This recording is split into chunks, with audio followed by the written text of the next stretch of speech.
Chokmah is a blue or yellow armored boss you may find in the final restriction release game mode. There is a particular need for cover to stay alive against the boss's onslaught of attacks, and it is very important you bring Dot to fully utilize the mechanics which strip away Chokmah's high damage resistances. Brute forcing the boss isn't going to work because it is very difficult to deal damage outside of dedicated burst windows. This video is broken up into 3 parts.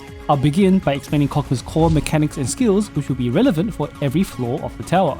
Then the additional mechanics Chokmah gets as you climb through each section of the tower will be explained afterwards. At the end, I'll give general guidance on team building. If you prefer reading text, I have document guides written by myself linked in the description of this video. Otherwise, welcome to SCHALE Raid Tactics. I'm Kozy, and thank you for coming.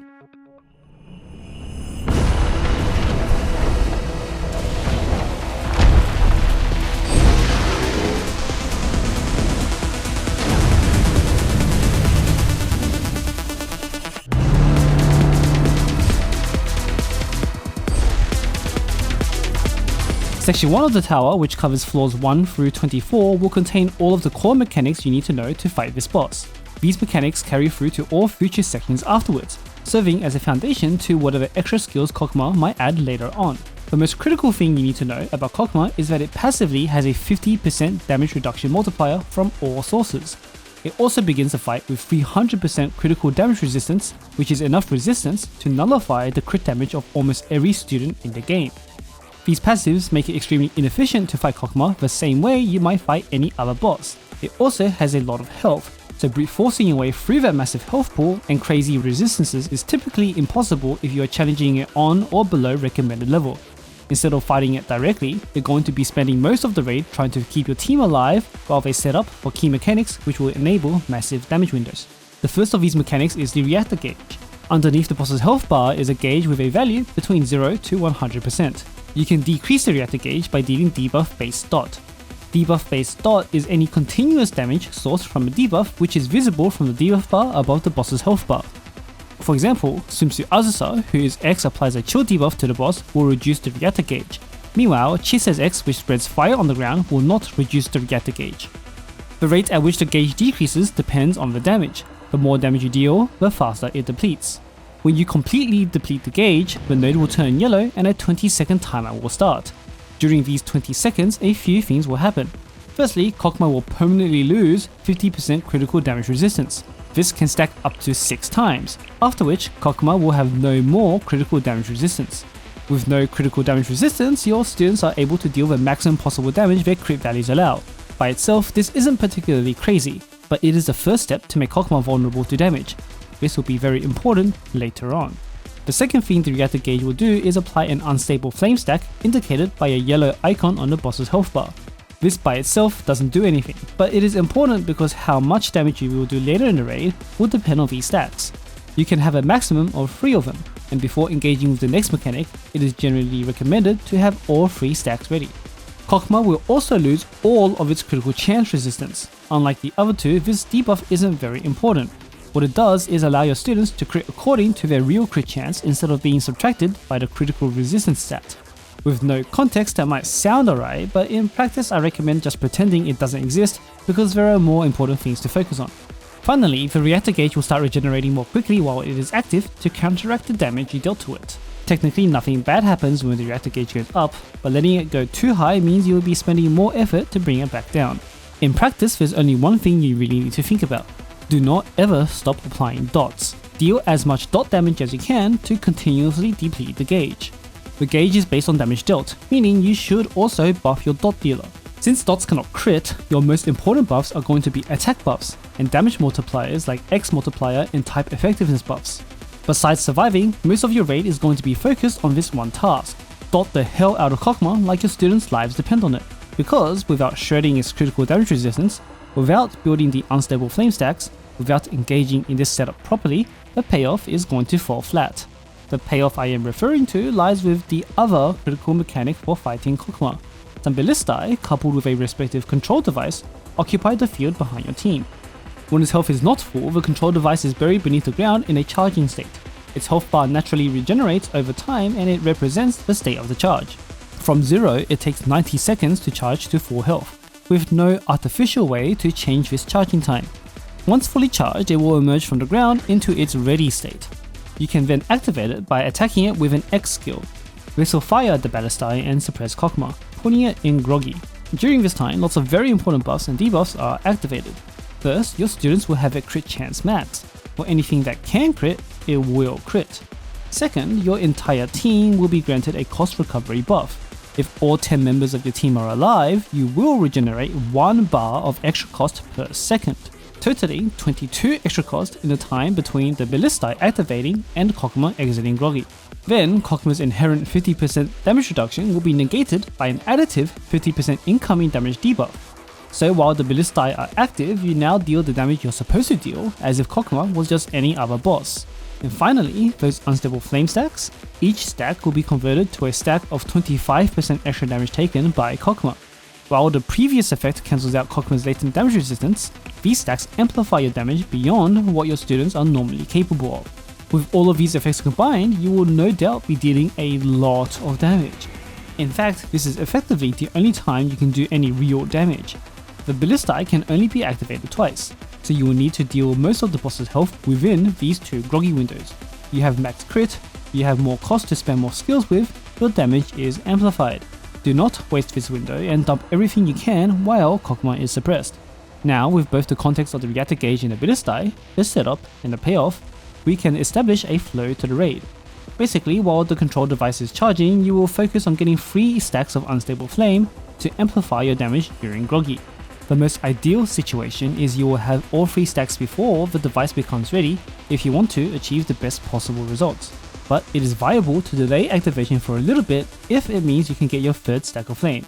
You can't delay this for too long though, or you will risk timing out the raid later on, especially if you're on or below recommended level. 2 stacks is acceptable if you're confident your burst dealer is strong enough to get by without needing their full potential, which could be the case if you're challenging the boss above recommended level. If you can only get 1 stack, then that either means you're challenging the wrong floor, or you're missing uptime on your dots. Whether that be because the damage itself is lacking, or you're missing buffs on the dot dealer. Something you should also try to do during this setup period is store some cost before you activate the device. The more cost you have, the more skills you can spam during the groggy window. Depending on your team and skill rotation, you may need to pre-buff before activating the Ballistae. Take this into consideration when storing the cost you need to spam. To activate the Ballistae, don't use your main damage dealer to push the button. The device has no real health, so simply use the lowest cost skill from a support or sub dealer if you have one. Then, once active, spam the hell out of your skills and deal as much damage as possible. Something you don't want to do is let your cost overflow. If you find this happening, I would recommend playing at 1 XP to try to cycle your skills more quickly and decisively, because each point of cost that overflows is damage lost. Something you may be tempted to do during all this spam is to focus solely on your main burst dealer. Makes sense because in a burst window you want to be doing burst damage, but don't forget that dot damage is also damage. I would recommend you try to continue to fit your dot into the rotation, especially because the reactor gauge can actually continue stacking during groggy. And finally, don't stop spamming until the groggy bar actually disappears. Chokmah's animations might make it look like it's recovered, but the groggy effects are active for as long as the yellow groggy bar is filled. Keep spamming, do not stop.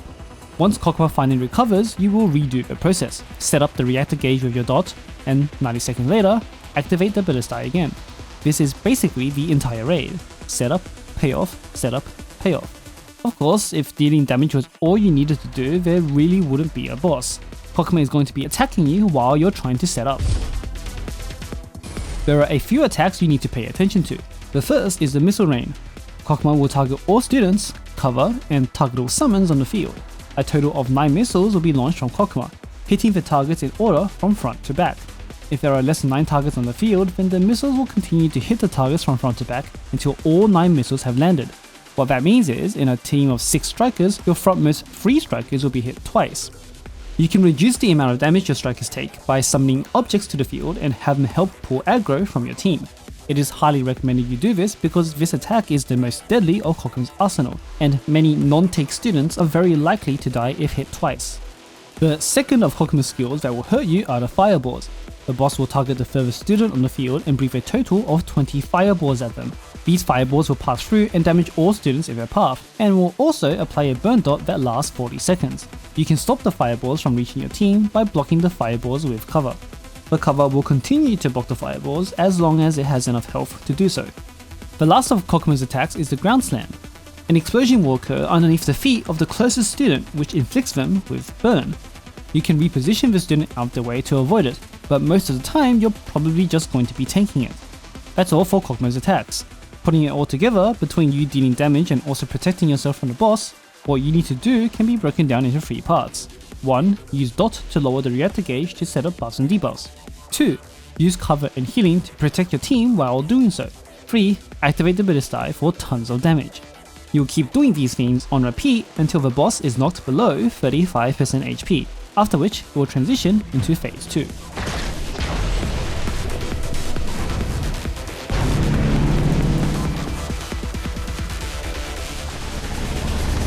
Phase 2 will immediately begin with Chokmah covering the entire map with its fire breath, and it will no longer attempt to do anything else. This breath will continue to be blasted until the raid ends. Just like the fireballs in phase 1, you can place cover to block the breath from reaching your team. Once placed, your team should remain safe for the remainder of the fight. Be careful though, your cover can eventually break when they've taken too much damage, so be sure to replace them immediately when that happens, or consider replacing them early before they break if you're worried your team won't survive the breath. As for how you're going to be dealing damage, some things have changed. The reactor gauge is now red, and any unstable flame stacks you might have had will be removed with no way of getting any more. You also will not be able to continue to shred Chokmah's crit damage resistance, but any stacks you've already built will stay. Then, instead of having effects only be effective when you deplete the gauge to 0%, Chokmah will stay debuffed for as long as the gauge is under 70%. These debuffs are a lot more effective than they were in phase 1. Firstly, Chokmah will take 100% increased damage. This debuff is additive to Chokmah's latent 50% reduction, resulting in 50% of the debuff cancelling out the resistance, and the other 50% multiplying your damage further. On top of that, the boss will have all of its critical chance resistance removed. This is the same debuff I told you to ignore in phase 1. However, it's a pretty good debuff now that Chokmah no longer has its critical damage resistance, if you've been stacking the reactor gauge properly. With all of the boss's resistances shredded, you now only have one job: keep doing damage. Outside of providing cover to your team, you no longer need any more defensive utility. You have to fully focus on making both your dot and burst dealer hit as hard as they can. In phase 1, you would have been strategical about setting up and then cashing in, but this phase is the final sprint. Either the fire overwhelms you, the reactor gauge causes you to time out, or you kill it. This concludes the foundational knowledge you need to know about Chokmah. If you feel like you've understood the mechanics until now, then you basically know everything you really need to know to give the boss a go yourself. If you feel like you don't understand what's going on, then I encourage you to give the boss a try anyway. Once you've seen the fight for yourself, a lot of what I've explained will start to make a lot of sense. Ultimately, the concept is fairly simple. As long as you remember to apply your dot, whilst protecting your team with cover, and then triggering the ballistae once it's ready, you've got most of it figured out. Team building to fit all the necessary roles for managing these mechanics will require a bit of planning, which I will give guidance later on in the video. But before we get there, we still need to cover the upgrades Chokmah receives as you climb to higher floors of the tower. In section 2, from floors 25 to 49, Chokmah will gain an additional attack you'll have to deal with. Unlike the other attacks, this one doesn't hurt your team at all. Instead, it is aimed at the ballistae. At 85% and 40% HP remaining, Chokmah will launch a wheel at the ballistae. It will pass through your team and then remove half of the ballistae's total HP. You can stop this from happening by simply deploying your cover in the wheel's path. For as long as your cover has HP, the wheel will be of no threat. In section 3, from floors 50 to 74, there will now be 2 wheels thrown at the ballistae. This time, each wheel deals 100% of the ballistae's total health. So if for whatever reason you were ignoring the wheels in the previous section, you really have to deal with them now. There aren't any other changes to Chokmah for this section though, so the raid will pretty much play the same. For section 4, floors 75 to 99, Chokmah actually goes through a few changes. The most important one to consider is going to be the change in attack type. Chokmah from now on is going to have blue attack. Yellow armored students will be the most likely to survive. If you were previously running blue or red armored students, you might need to reconsider them. That doesn't mean they're completely out of the picture though. With enough defensive utility like attack debuffs, it can be possible to keep a couple of red or blue armored students alive. Just be careful that this is probably going to come with a loss in damage, if you spend too much cost on their survival. Speaking of loss in damage, Chokmah's latent damage reduction has been increased from 50% to 80%. To compensate for the extra damage reduction, there will be a new way to shred Chokmah's resistances. Now, each tick of dot will stack an additive 10% damage taken debuff for 10 seconds, stacking up to 5 times. These extra debuffs can stack on top of all of the other debuffs from the reactor gauge, the ballistae, and the unstable flames.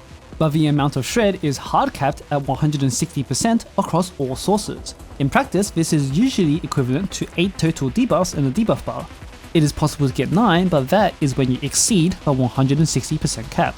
As for how you're going to deal with this, well, if you've been doing the raid properly, you really don't need to think about this change at all. Continue to apply your dots to handle the reactor gauge, but now you most definitely can't attempt to do any damage outside of the groggy window. If you have in fact been slacking off on doing the mechanics properly, then this is the section where you need to figure out the boss for real, because you're not going to get anything done with 80% passive damage reduction. Green dots and use the ballistae. Finally, in section 5, the boss will get significant firepower upgrades that will make you much more careful in protecting your team. The missile rain has been upgraded to do 900% additional damage if the same student is hit twice. This thing hurts. In lower floors, the base damage was already enough of a threat to kill most non-tank students. Now it's basically guaranteed. Using cover and summons to divert the missiles is no longer just a suggestion, but something you really gotta do if you want to progress further. The ground slam also has been upgraded to deal a shock dot on top of the existing burn dot. Nothing fancy, but it does put additional pressure on your tank and healer. If it seems like your tank and healer are struggling, then avoiding the slam with repositions is going to start becoming a pretty good idea. That is all for the upgrades Chokmah will get, so now it's finally time to move on to the team building. Something important to keep in mind as you watch this team building section is that as a live service gacha game, it's inevitable that the most recommended students will change as new ones are released. What will not change, however, are the core principles behind building the team. I strongly advise paying attention to the roles you have to fill out on the team rather than the students themselves. With that said, for almost any floor, you should bring at the minimum 1, preferably 2 students who can deploy cover, at least 1 dot dealer, at least 1 burst dealer, and finally 1 healer. When it comes to cover, basically any student will do, but those that might also provide you with offensive utilities would of course be preferred over the purely defensive ones. You'll need all the buffs you can get to boost your groggy damage. 1 cover is the bare minimum to guarantee you won't completely wipe, but in a standard attempt at the fight, you should use 2 pieces of cover. Without 2, it's pretty difficult to guarantee your safety against Chokmah, since the pace of its attacks will often be too fast for only 1 piece of cover to deal with. For your dots, ideally you bring someone strong enough to handle the gauge on their own. Some are quite capable at this, especially if you buff them up with supports. It's perfectly viable to bring 2 dots if your available options are weaker, but too many and you may find yourself losing potential burst damage. For most players, this is usually the role you want to borrow since stronger dots can be hard to come by in the gacha, and many players are more than likely to have their own burst dealer. Speaking of burst dealers, you will of course have to use the strongest student possible for this. The best candidates are those who would greatly benefit from guaranteed critical hits, including students with crit damage self buffs and large damage multipliers. A second dealer is optional if you find that your primary dealer isn't doing the job and you have done all you possibly can to buff her. Just be mindful of what you are trading away with the valuable team slot. If you have your own dots, then the burst dealer would often be the other role you might seek out to fill out using borrows. Finally, your healer is likely going to be a low-cost single-target healer. Chokmah has only 1 attack that can threaten your entire team, but luckily its cooldown time is long enough for a single-target healer to top your team up 1 at a time. This way, you also gain the advantage of having a cheap skill cycler to help you rotate your skills faster, allowing more dot spam outside of the ballistae or burst spam during ballistae. It is still perfectly viable to run an AoE healer, you will just lose out on this rotational advantage. The rest of your team will be filled with suitable damage supports. Bringing additional survival support isn't strongly recommended because your healer and cover providers need to be able to sustain the team on their own, otherwise you run the risk of not dealing enough damage when it matters the most. However, if your chosen supports and DPS are truly at risk of dying and you have no other choice, then you gotta do what you gotta do. In this case, attack debuffs will be the most efficient method of keeping your team alive. Some supports are capable of providing offensive and defensive utility at the same time, so if you find yourself needing the defense, consider these options first. And lastly, as an afterthought, you need to think about who will be activating the control device. You shouldn't be bringing someone just to push the button. It really should be an existing unit you're going to use anyway on the team, but that unit also shouldn't be your main burst dealer nor your main dot dealer. If any of the supports or sub dealers can activate the button, that would be ideal. That concludes the team building. Once you get to floor 75, you might need to rethink your team around Chokmah's blue damage type by using yellow armored students. Otherwise, team building principles stay pretty consistent through every floor. You're going to find, however, that the requirements are going to be more strict as you ascend, letting you get away with less and less until you finally reach the limits of the team you have assembled. In such a case, you really will be stretching out the entirety of the 5-minute timer Chokmah allows. I originally planned to put together a timeline to show what a fight fought to its limits might look like, but in the middle of scripting it, I realized that it felt a bit awkward in this kind of video format, so I scrapped the idea for now. If you really need to know what the timeline looks like, then I do have a text version of it in my written guide, link in the description. Otherwise, if enough people ask for it in the comments, I might consider making a voice timeline guide separate to this one. Until then though, you'll need to read. And with that, we are done with the Chokmah raid guide. This is a long video and there is quite a lot of details to digest, but as long as you can remember dot for the reactor gauge, burst for the ballistae, cover for your team, you'll get pretty far with just that alone. There is a rhyme and rhythm to the fight, and once you find that beat to Chokmah's song and dance, the extra details are just that, extra details. In my opinion, this rhythm is what makes Chokmah a truly enjoyable boss experience. The act of stockpiling damage to then dish it all out in a huge damage window is a time-tested mechanic integral to great boss design through decades of gaming. Via Chokmah, Nexon has found a way to make their own version of the design in the most metal way so far for Blue Archive. To me, it's a lot of fun and one of the highest examples of what a good encounter in Blue Archive looks like. The only downside is the final restriction release game mode you find him in, but that's a discussion for another time. Until then, I hope you too can enjoy this giant metal lava dragon. No matter what you're doing, I wish you good luck and to have fun.